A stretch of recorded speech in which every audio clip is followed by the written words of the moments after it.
Hello प्यारे बच्चों, अस्सलाम वालेकुम। तो कैसे हैं आप सब? उम्मीद करता हूं कि आप लोग बहुत बेहतर होंगे। तो मैं आप लोगों का मजमून का दूसरा सबक आप लोगों के सामने में लेकर के आया हूं, जो कि बहुत ही आसानी से आप लोगों को मैं समझाने वाला हूं। सैयद सुलेमान नदवी की सवाने उम्री। सवाने उम्री होता क्या है? सवाने उम्री उसे कहते हैं उनकी उम्र, मतलब उनकी पैदाइश से लेकर के इंतकाल तक उनकी जिंदगी में क्या क्या, जिंदगी में क्या हालातें आई, क्या मजबूरियां आई, क्या घटित हुई, क्या नहीं हुआ, सब उनमें बताया जाता है। तो मैं आज आप लोगों को पढ़ाने जा रहा हूँ सैयद सुलेमान नदवी की सवाने उमड़ी। तो पहले हम लोग शुरू करते हैं सैयद सुलेमान नदवी की पैदाइश कब हुई। तो सैयद सुलेमान नदवी की पैदाइश 22 नवंबर 1884 ईस्वी को हुआ था। कब हुआ था? ये क्वेश्चन यहाँ से आ जाएगा कि सैयद सुलेमान नदवी की पैदाइश कब हुई। तो सैयद सुलेमान नदवी की पैदाइश 22 नवंबर 1884 ईस्वी को हुआ था। कहाँ हुआ था? तो सूबा बिहार के एक मर्दम खैर बस्ती दसना में हुआ था। मर्दम खैर के एक दसना बस्ती में हुआ था, जो अब नालंदा जिला में वाक़ है। मतलब नालंदा जिला में अब पड़ता है, उसे ही हम लोग क्या, उसका भी क्या, पहले क्या नाम था उसका? दसना बस्ती था, जो अब नालंदा में वाक़ है।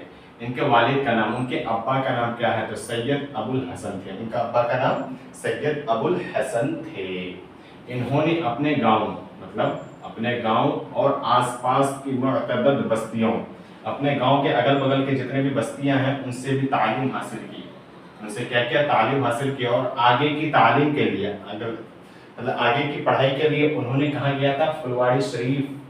और फिर मदरसा इमदादिया दरभंगा में दाखिला हुआ। क्या हुआ कि वो अगले आगे की तालीम, मतलब उनको तालीम लेने का शौक था, पढ़ने का शौक था, तो वो अगला तालीम के लिए फिर कहाँ गया था? वो फुलवाड़ी शरीफ गया था। वहां से फिर वो मदरसा इमदादिया दरभंगा में दाखिल हुआ, और फिर उसको आला तालीम की तमन्ना थी, मतलब आगे पढ़ने का शौक था, वो आगे पढ़ना चाहता था।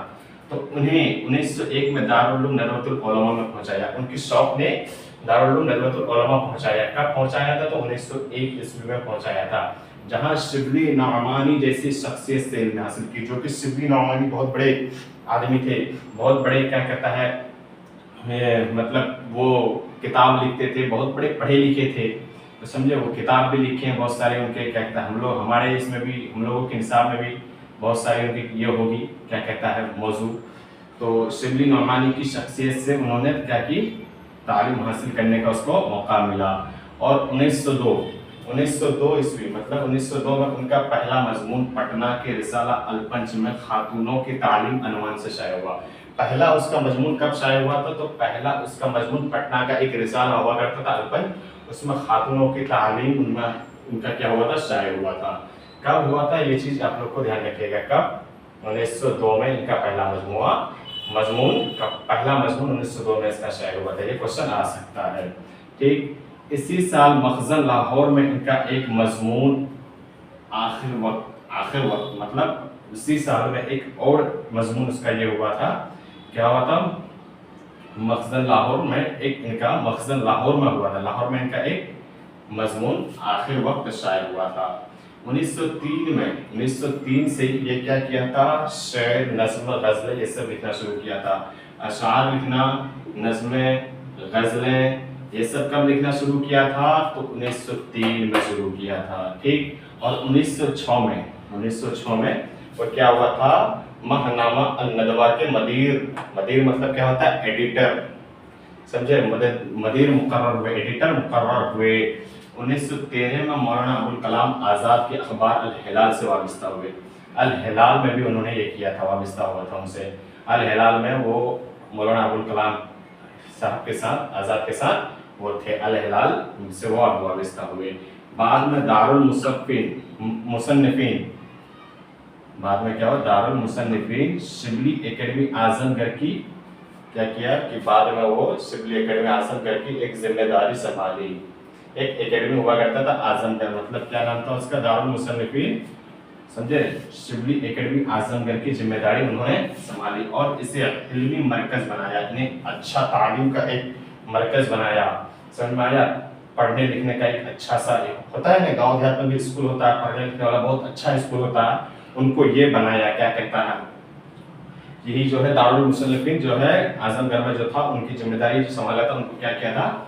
वो एक आला मतलब इल्मी मरकज बनाया। सैयद साहब से मुराद कौन है? सैयद सुलेमान नदवी, समझे।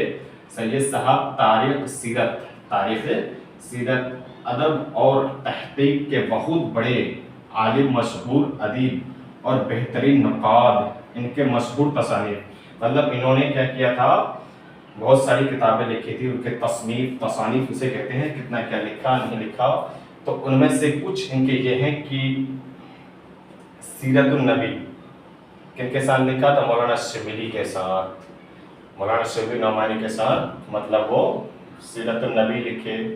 खिताब मदारिस, अरब व हिंद के ताल्लुकात, रहमत आलम वगैरह शामिल है, समझे। इन्होंने ये सारी तसानीफ लिखी।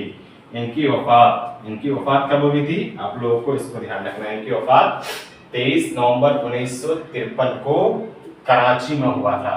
तो हमको लगता है कि आप लोगों को पूरा समझ में आ गया होगा। समझ में आ गया तो आप लोग इनको बता दीजिएगा कि आया कि नहीं, ठीक। फिर आप लोग इसको नोट कर लीजिएगा, यहाँ से लेकर के यहाँ तक इसको नोट कर लीजिएगा, क्योंकि मैं इनके सवाने उम्री के बारे में, सैयद सुलेमान नदवी के सवाने उम्री जो है, उनके उम्र में क्या क्या ये हुई, क्या कहते हैं बातें आई नहीं आई, हर एक चीज को मैंने आप लोगों के सामने में यह जाहिर कर दिया है, तहरीरी शक्ल में सजा दिया है। तो आप लोग इसको नोट करके देखिएगा, ध्यान दीजिएगा, पढ़िएगा तो खुद ब खुद समझ में आ जाएगा।